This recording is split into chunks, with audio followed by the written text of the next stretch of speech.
acute back or neck pain. For he who has health has hope, and he who has hope has everything.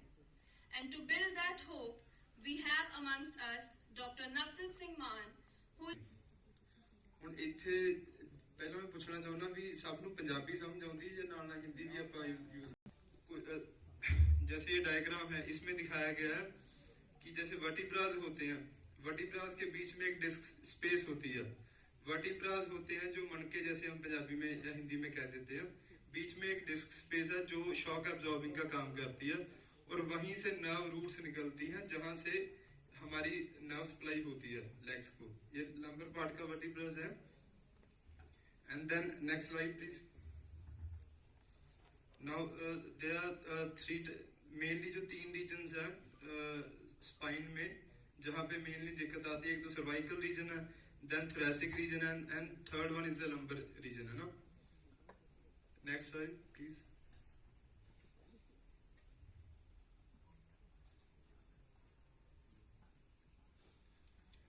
What are the causes?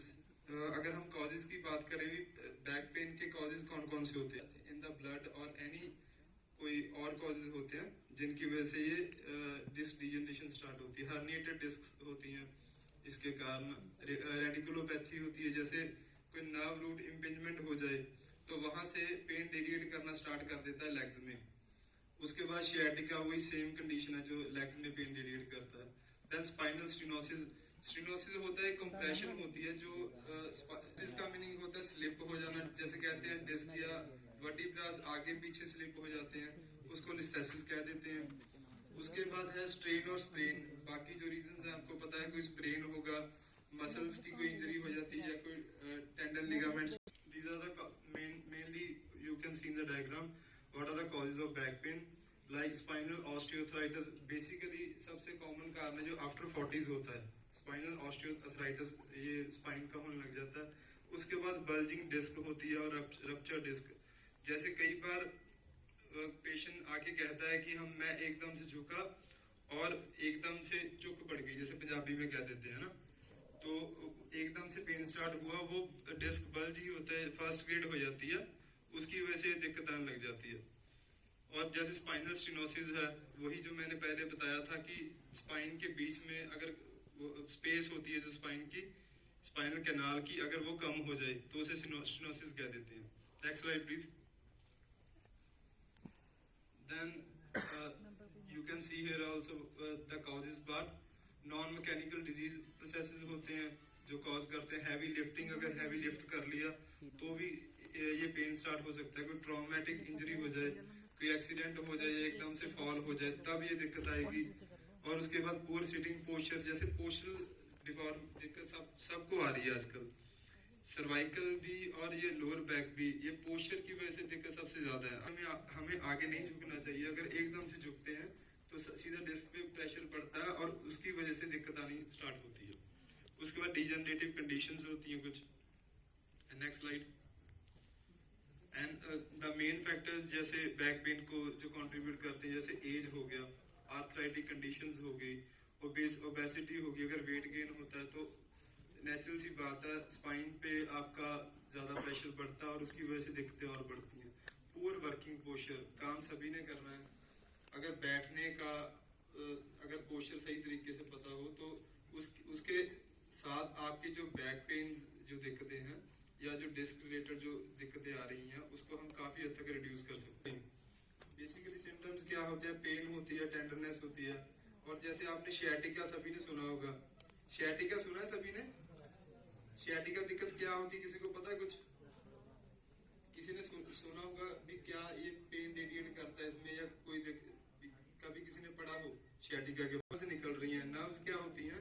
ये खून वाली नसें नहीं है, ये electrical nerves हैं जो ब्रेन से स्पाइनल कॉर्ड की तरफ आती हैं और स्पाइनल कॉर्ड से लेग्स की तरफ रेडिएट कर रही हैं।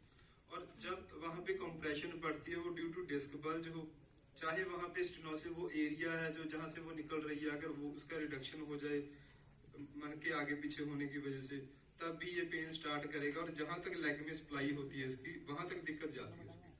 ठीक है, तो उसी को शियाटिका कह देते हैं जब पेन रेडिएट करने लग जाता है लेग्स में। That's called sciatica. Sciatica पता लग गया सभी को? Yes sir. बल्ज होता है। दूसरा अगर स्टेनोसिस हो जाए। तीसरा पायरिफॉर्मी सिंड्रोम।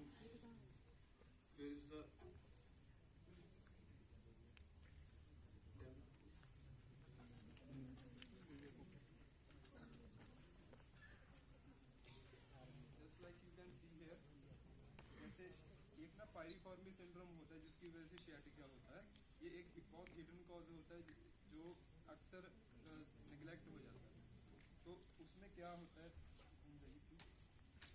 यहाँ पे ना एक पायरिफॉर्मी मसल होती है जिसकी वजह से ये टाइट होने की वजह से यहाँ से पेन रेडिएट करने लग जाता है लेग्स में, और ये कई बार डायग्नोज नहीं हो पाता जिसकी वजह से दिक्कतें होती है। ठीक है, सो ये भी एक कॉज होता है, फोर्थ रीजन है जो जिसकी वजह से sciatica होता है।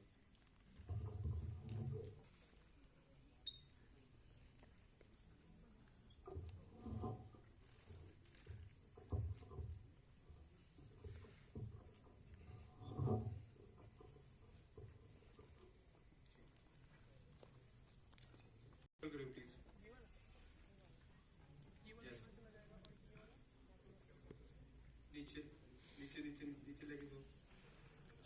Yes, and now the diagnostic imaging. अगर हम बात करें भी किस किस से हम फाइंड कर सकते हैं कि बैक में दिक्कतें हैं, जैसे आपको पता है first of all diagnostic imaging में सबसे पहले एक्सरेज आते हैं। अगर बैक पेन की बात करें, सबसे कॉमनली आप डॉक्टर के पास जाओगे वो सबसे पहले एक्सरे लिखते हैं कि एक्सरे करवाओ। उसमें क्या क्लियर होता है, उसमें सिर्फ बोन्स का हम पता कर सकते हैं। बोन्स की जो बीच में स्पेस होती है उससे पता लग जाता है कि ये डिस्क इन्वॉल्वमेंट है या नहीं, या फिर और क्या दिक्कत है। कोई ऑस्टियोपोरोटिक चेंजेस हो रही हैं बोन्स में, कोई ऑस्टियोफाइड फॉर्मेशन है तो भी हम उसको डायग्नोज कर सकते हैं। वो सबसे पहले एक्सरे की हेल्प लेते हैं। उसके बाद जो नेक्स्ट आता है, नीचे कर दो, एक्सरे में कोई फ्रैक्चर्ड वर्टिब्रा शो हो जाता है। Spinal changes due to osteoarthritis भी इसमें शो हो सकती हैं। देन स्पाइन अलाइनमेंट इश्यूज भी हो सकते हैं। देन नेक्स्ट, और उसके बाद आता है सीटी स्कैन। इसमें बेसिकली हम सॉफ्ट टिश्यू जो स्ट्रक्चर्स होते हैं वो देख सकते हैं। उसमें तो एक्सरे में सिर्फ बोन्स देख सकते थे, इसमें सॉफ्ट टिश्यू स्ट्रक्चर्स होते हैं। और जैसे इसमें क्या देख सकते हैं, डिस्क डिजनरेशन देख सकते हैं, रप्चर्ड डिस्क देख सकते हैं, स्पाइनल स्टेनोसिस चेक कर सकते हैं, एंड स्पाइनल कॉर्ड इन्फेक्शंस और ट्यूमर्स भी हम सीटी स्कैन में चेक कर सकते हैं। Next MRI. एमआरआई में वैसे ही वो स्ट्रक्चर्स शो, जो सॉफ्ट टिश्यू स्ट्रक्चर्स होते हैं बॉडी के, टेंडन, लिगामेंट, मसल्स, और जो कुछ ऑर्गन्स होते हैं वो भी हम इसमें एमआरआई में देख सकते हैं।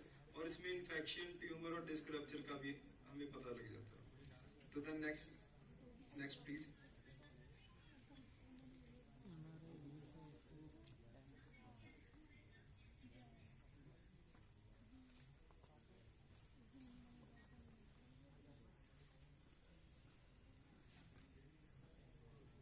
नीचे कीजिए प्लीज, नीचे।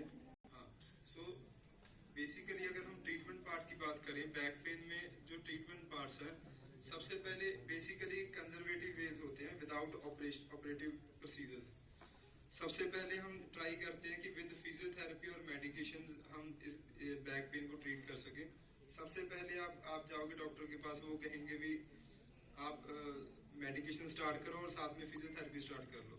फिजियोथेरेपी का बेनिफिट ये होता है कि जैसे जैसे हम स्टार्ट करते हैं फिजियोथेरेपी एक्सरसाइज, वैसे वैसे कंप्रेशंस रिलीव होती हैं, और जो मेडिकेशन का दिक्कत होती है, जो मेडिकेशन हमें लेनी पड़ती है, वो बाय टाइम रिड्यूस हो जाती है, कम हो जाती है। एंड देन इसमें फिजियोथेरेपी मोडालिटीज में नेक्स्ट निकालना,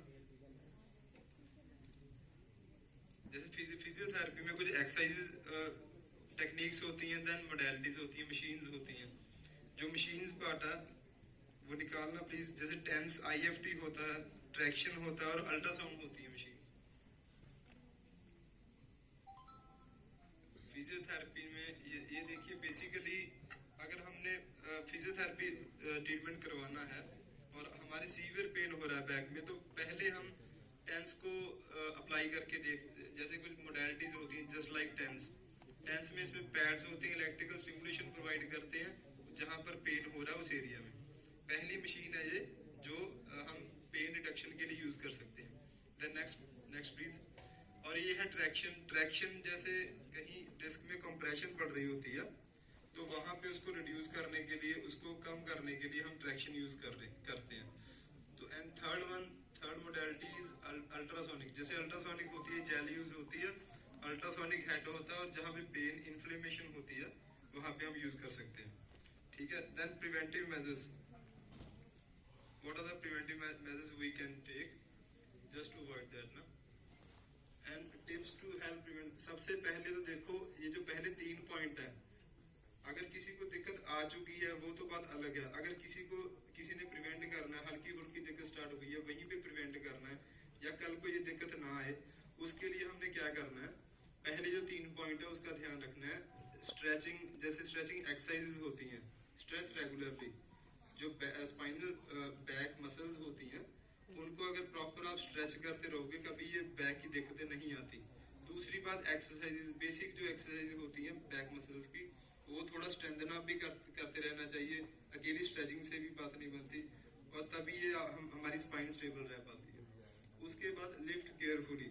अगर कोई सामान, कोई बोझ उठा रहे हो आप, उसको जब उठाना होता है तो बड़े ध्यान से, कुछ तरीके होते हैं उसको उठाने के, वो भी मैं प्रेजेंट करूंगा आपको।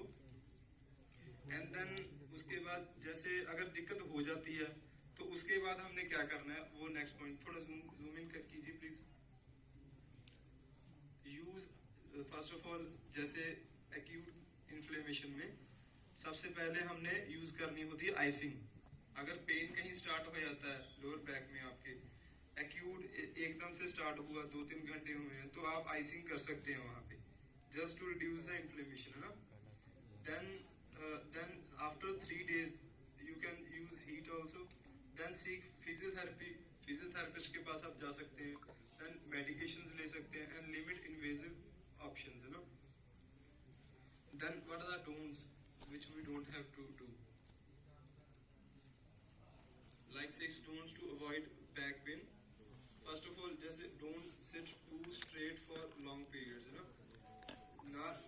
लॉन्ग टर्म खड़े रहना चाहिए, ना लॉन्ग टर्म बैठना चाहिए। अगर ज्यादा देर बैठोगे या ज्यादा देर खड़े रहोगे तो उससे आपकी दिक्कतें और बढ़ेंगी। मैक्सिमम 10 से 15 मिनट से ज्यादा हमें नहीं बैठना चाहिए। अगर बैठना भी पड़ रहा है तो आराम से एक बार खड़े होके मसल्स को रिलैक्स करके फिर बैठ जाओ, ठीक है। Then don't be too thin, just like जैसे मसल बल्क होता है हमारी बॉडी में, अगर कोई बहुत ज्यादा वीक है या आपके जो नीज हैं उस पे, वेट बेयरिंग जॉइंट्स पे स्ट्रेस ज्यादा पड़ेगा और दिक्कत और बढ़ती है। उसके बाद जो 4th पॉइंट है, जैसे अगर कोई स्मोकिंग करता है तो उसकी ब्लड सर्कुलेशन इम्पेयर होती है, तो उससे भी दिक्कतें, वो स्पाइन की तरफ जो ब्लड सर्कुलेशन होती है वो भी प्रॉपर नहीं हो पाती, फिर दिक्कतें आती हैं। और अगर लेटना होता है, जैसे जिसको दिक्कत होती है ना बैक पेन की, अगर वो long term straight spine line में सीधा लेटेगा तो उसकी दिक्कतें ठीक नहीं होगी और बढ़ती हैं। और जैसे अगर कोई हैवी वेट उठाओगे वहां पर ध्यान रखना